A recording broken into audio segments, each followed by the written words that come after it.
First of all, I need to tell you that I fell in love with Mega Man since Mega Man 2. It's one of my favorite games from the Nintendo Entertainment System. The Blue Bombers fight with the evil Dr. Wily won a place in my heart. You know what? I love all of my Nintendo games for the hours of struggle, frustration, and enjoyment that I've had with each and every one of them. I don't think I can get that back with current systems. And you know what? I know I'm not the only one. There are people that go out of their way from modding their systems, from finding new ways to play their favorite games. They even hack their iPhones. People will make many things, even modifications on their body to show their love for Nintendo. Let's face it, Nintendo is awesome. So when I first heard they were making Mega Man 9 in the 8-bit style for the current systems today, I was like, hell yeah, I will take that. Thank you. But then I played it. My heart sank a little because it's not like what other people say. The first 6 games that came out on the Nintendo got progressively worse. And the 7th came out on the Super Nintendo, the 8th came out on the PlayStation. They already had 3 Mega Man X's by this time, so most of us thought they dropped the regular Mega Man series. Why did they come back to the 8-bit with Mega Man 9? I mean, there were tons of games and ideas that they've had since then. Why would they come back unless they were trying to hit a niche market? And to the untrained eye, Mega Man 9 looks just like it. But as most people can tell you with optical illusions, well, looks aren't always what they appear to be. They were going after the retro gamer market. And you know what? Let me address this retro gamer market that I keep hearing about, because people are always like, I'm a retro gamer, I'm hardcore. Exactly what does it mean to be a retro gamer? Some fucking nerds sitting around with games and toys that are 15 to 20 years old thinking that's going to get them girls and they're going to be the cock of the walk? I mean, come on. Some of these hardcore fanboy retro people are one step away from cosplayers. And you know what I can't believe? That 2 fucking people dressed like this. To all of you retro gamers out there, how retro do you go in your life? Do you use old-style cell phones? Are you paging your girlfriend while you're making a mixtape for her on your boombox?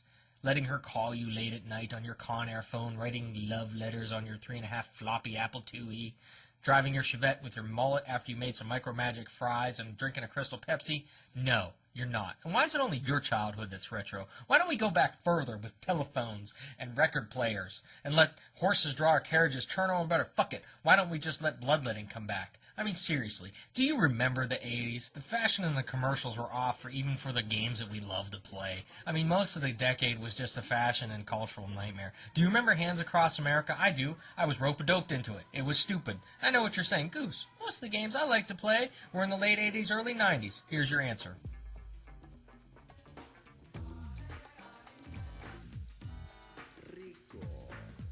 Do I really need even to say anything? The decade that produced most of the games you like also produced Rico Suave. Now I know here's where most of my detractors are probably thinking, wait a minute, you're confusing the music and the culture with the games that we love to play. I'm actually trying to talk about everything that this culture produced and the people that are around it. The hardcore older folk who can't let their childhoods go. Those that want to play retro games and be involved in high school with their own little clique of friends and everything was fun and they were the prom king and queen. When they used to go out on dates and bring that hot little number home, hope she get drunk on Bacardi so they could fucking come in her eye in the back of their cousin's Camaro. I mean, please, I understand. Life didn't turn out the way you wanted. You're a loser. The opposite sex kind of confuses you. You're not used to it. You don't know what real achievement is, and you would die if you tried it. The best thing you have is that Generation 1 Transformer mint in box, okay? Look, I'm not trying to say that my age and experience has anything to do with my education and knowledge about games, and this makes me right. It doesn't. But if we're older, we have to set an example. We can't be, back in my day, we didn't have all these fancy health regenerations and multiplayers. We had one-ups, we had points, we had to fight for it and platforming. Allow me to refresh your recollect, Babar.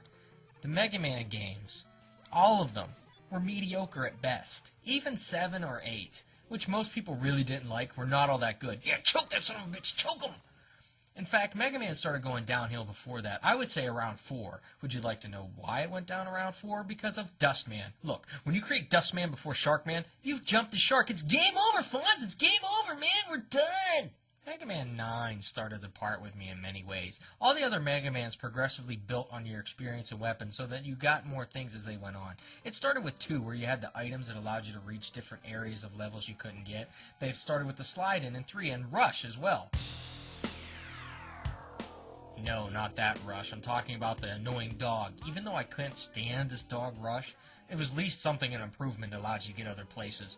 4 introduced the charge shot. 5 introduces beat, where you picked up all the Mega Man 5 and you spell it out, you get them. They kept beat for 6, but Rush could turn into jetpacks. 7 is when they introduced the bolts where you could buy things at the store, which they kept for 8. And they also introduced this nice little kickball for no apparent reason. While you're at it, I'm going to give you a moment so you can think about another game in the NES collection where they took away your powers.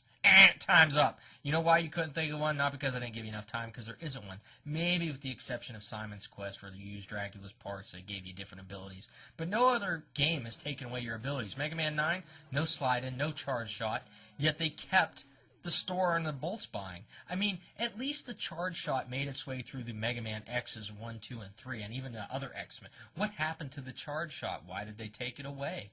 Let's face it. The quintessential Mega Man games are Mega Man 2 and 3. Are we in agreement? Great. Mega Man 9 is nothing like those games, okay? The level design, backgrounds are boring, the colors are boring, it just doesn't live up to it. Hell, the enemies are boring. Even the weapons are boring. Okay, that doesn't say much because the weapons are always boring. But the levels are really the Achilles heel of this game. Tornado Man's level has practically the entire level where you're jumping on these canisters. All the levels revolve around some gimmick where you have to get through them. And it becomes something that they latch onto. In every level, there's usually something. And even if it's tiny or slight and it's not throughout the whole level, they got to put something in there that's precision jump or it's a one-hit death. I can't tell you how many times they have something that repeats throughout the level. And I understand it's a staple in Mega Man games where you start off and things get progressively harder.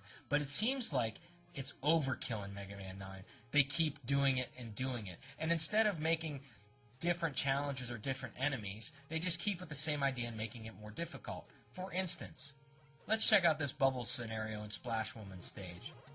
As you can see in the top left, that's Mega Man 9. In the bottom right, it's Mega Man 5. Note that the graphics in 5 at least are more interesting in the background. Also note, the bubble pattern didn't change. Maybe the enemies and the placement of the spikes, but the bubbles were real the same.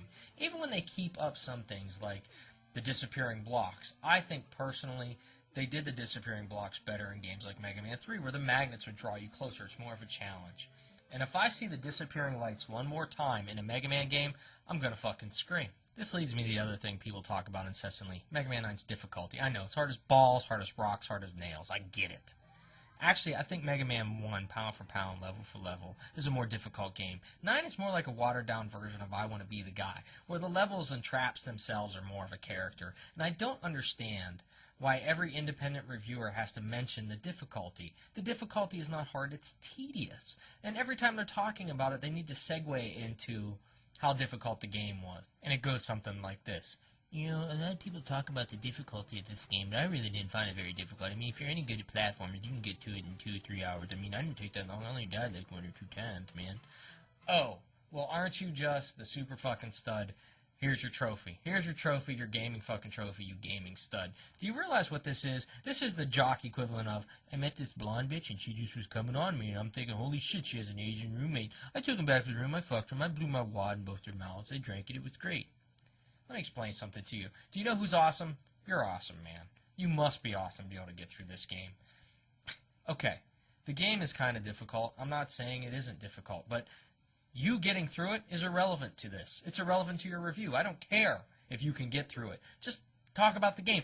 And while I'm at it, when did time become a factor in getting through games 50 to 80 hours? That's horseshit. You know what makes a long game? A lot of fucking levels. That's what makes a long game. It's really simple. It's a long game if you have many, many levels. If you have few levels, you have a short game.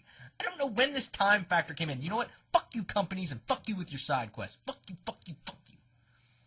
But I digress. You know, I'm willing to admit that I might be wrong about Mega Man 9. Let's just say that I am. Let's just say that it does live up to the hype and the 8-bit expectations, and it is just as good.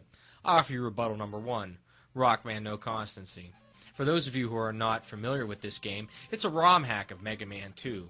And what they did, and the persons who did it, they changed the weapons, the levels, they changed the way the bosses fight. None of the bosses or enemies really fight in the way they do in Mega Man 9. I mean, I don't know where I would get that. Nope, not at all. I think the levels are pretty well designed. I think the challenge is certainly there. Anybody who's played it who knows.